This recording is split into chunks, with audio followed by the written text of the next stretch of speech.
एक घने जंगल में एक छोटा हिरण नन्हू अपने दोस्तों के साथ खेलता रहता था।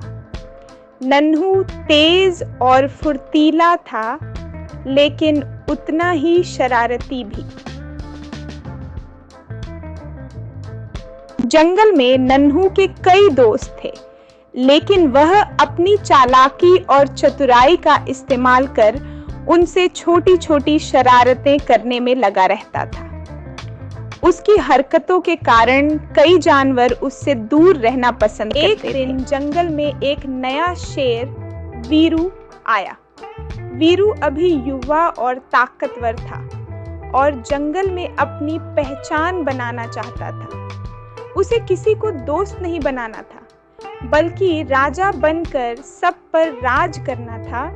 नन्हू को वीरू के बारे में सुनते ही उसकी चालाकी सूझी। उसने सोचा, क्यों न इस शेर को सबक सिखाया जाए। नन्हू ने अपने दोस्तों से कहा, मैं वीरू को उलझाकर उसे जंगल से भगा दूंगा।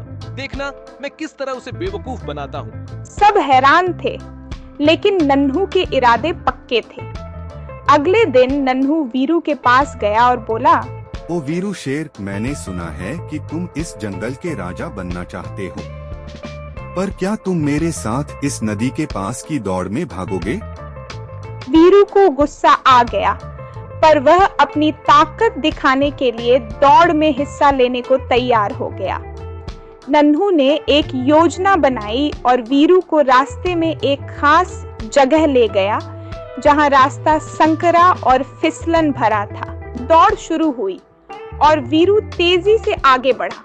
जैसे ही वह संकरी जगह पर पहुंचा, नन्हू ने शरारत से पत्थरों को लुढ़का दिया, जिससे वीरू फिसलकर नदी में गिर गया। सभी जानवर हंसने लगे, लेकिन वीरू को बहुत गुस्सा आया। वह नन्हू से बदला लेने का इरादा लेकर नदी से बाहर निकला। नन्हू को लगा कि उसकी योजना सफल हो गई है और वह खुश होकर दोस्तों के बीच मस्ती करने लगा। लेकिन कुछ ही देर में वीरू पीछे से आया, नन्हू को उसी नदी में उठाकर फेंक दिया और अपनी ताकत का एहसास करा दिया। नन्हू को समझ में आया कि चतुराई के बिना मेहनत और सच्चाई से ही असली सम्मान मिलता है। अगर आपको ये कहानी अच्छी लगी तो कृपया लाइक और सब्सक्राइब करें।